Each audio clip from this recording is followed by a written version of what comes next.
Hi.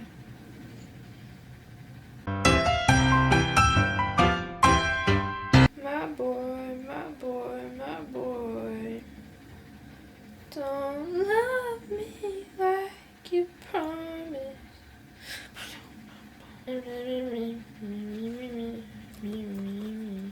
Okay, so I am currently laying in bed without pillowcases because I washed them. Did I wash the rest of my sheets and bedding? No. But it's fine. Okay, I washed my hair. My hair is clean. I'm gonna put the pillowcases on. This is not a regular thing I do. So just shut the heck up, okay? Gosh. So I'm pregnant. I've been really, really scared to tell anyone because it was not on purpose. It was an accident, and I feel like everyone's gonna be like, well, you're an irresponsible little goon. And I'm just like, okay, can we be nice, please? I got therapy. And something I've been talking about with my therapist is like shutting out the mean thoughts. That voice in your head that is constantly nagging you, constantly telling you that you're a total loser. Like, people say, like, you're hard on yourself, but really, I believe that that voice is someone else's voice that you've trained to keep in your mind. And sometimes I just think about the people I know.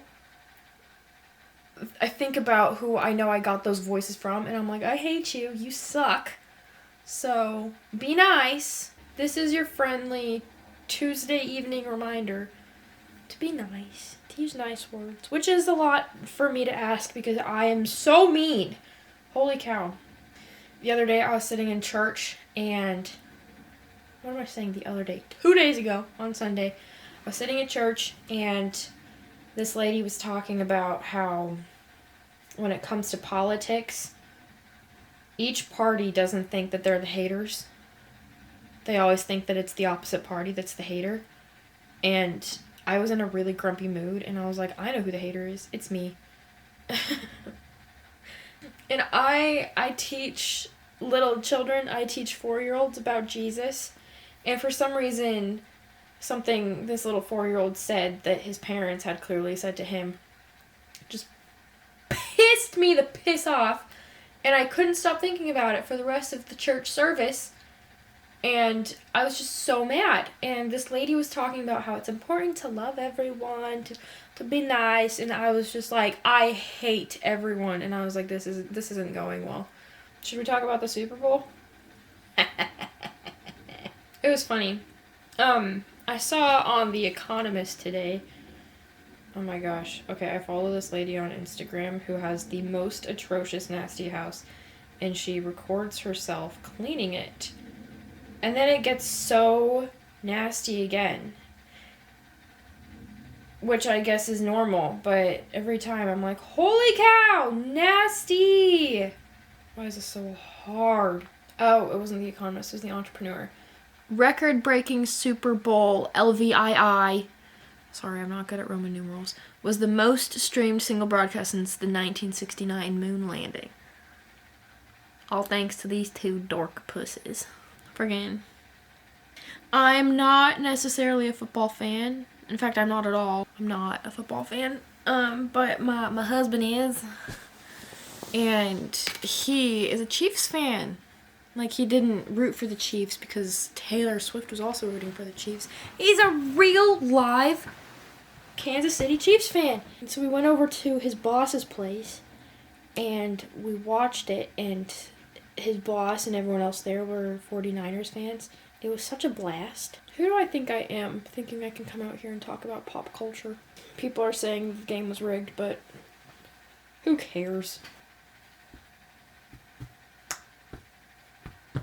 Be my little baby. I don't understand for the life of me how people can, like, play the instruments and, like, be able to sing while doing that. Because, like, this is the beat of Be My Baby by the Ronettes. It's like... And then the melody comes in. Here, let me play it for you real quick. The night we met, I knew I needed you so. I just don't understand how anyone has the talent to like make a beat and then sing at like a slightly different beat, but it's also like to the beat. I don't know. So anyway, I'm pregnant. I have been nauseous for the last like month. I am not a good barfer. My husband said that I am the worst barfer he has ever seen. Now I don't know how many people he has witnessed barfing, but I suck at it. Like, I won't go into detail, but I really got a hack, and it's nasty. Anyone who has seen me barf, like, I'm so sorry. The other day it came out my nose. Not good. So, about a week before I realized I was pregnant, I got this job. Wait, it's doing it again! Stop! Could you just please cooperate? What do I need to do? Does that help? Are we good? So, I've been so sick, and I'm dying. This is distracting. I don't know if cravings come this early in.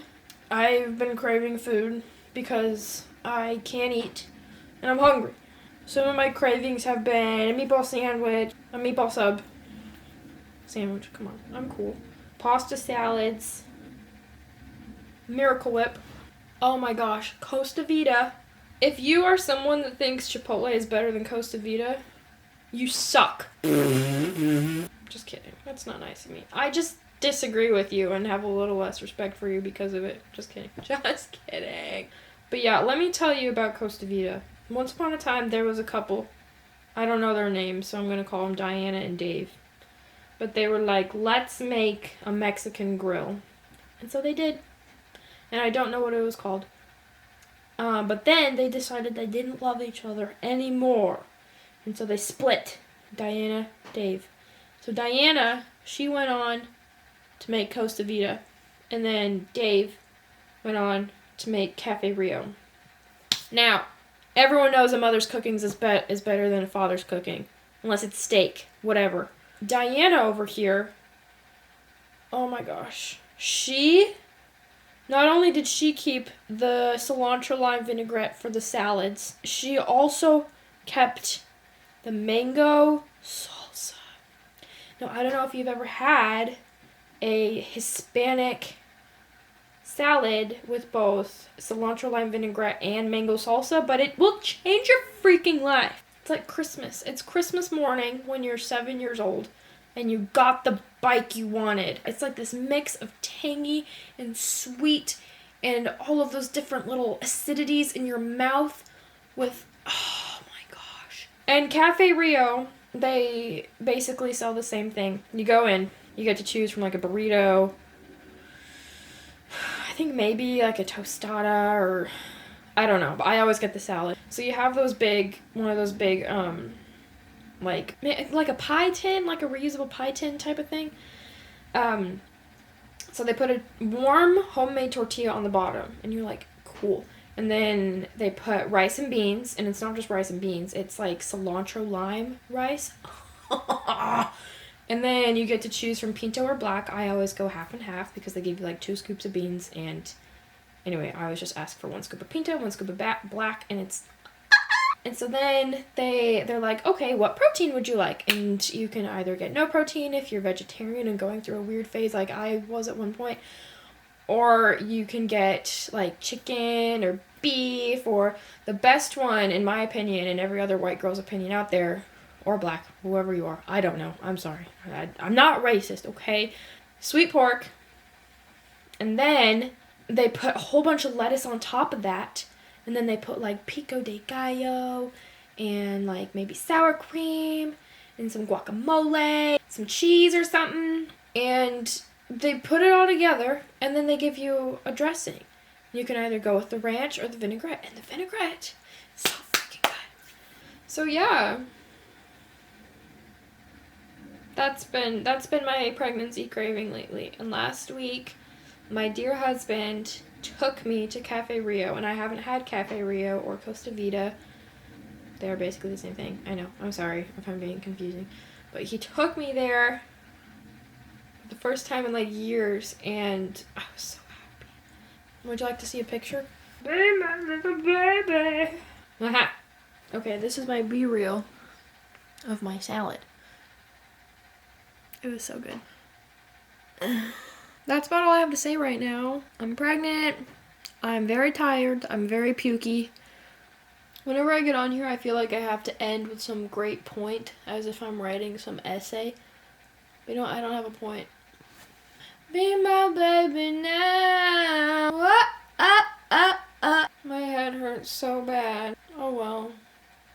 Tomorrow's Valentine's Day. This is gonna be my first Valentine's Day married. I have no idea what to do for my husband, and I feel really bad. Oh, we never talked about the groundhog. So every February 2nd is Groundhog Day. Mainly celebrated in the town of Punxsutawney. There's a groundhog there named Punxsutawney Phil. And for, I don't know, at least a century, they celebrate Groundhog Day. And it's when they ceremonially pull a groundhog out of its little hole. And they're like, Mr. Groundhog, do you see your shadow? If he sees his shadow, then it's 6 more weeks of winter, predicted by the greatest weatherman of all time, the groundhog, Phil. And if he doesn't see his shadow, then he predicts an early spring. And this year, he did predict an early spring, and I have seen some blooming flowers outside, and it is only February 13th, so my mother sent me this little groundhog toy for Groundhog Day because I love it so much.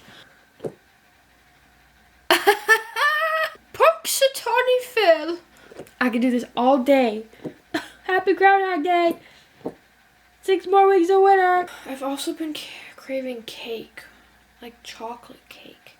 Oh, tiramisu, cannolis, ganache. Anyway, oh my gosh, as I was saying, tomorrow's Valentine's Day and I have no idea what to do for my husband, so pray for me. Also, I'm hungry. I'm gonna go eat some leftover 7-layer dip from the Super Bowl, and I'm gonna call this a video.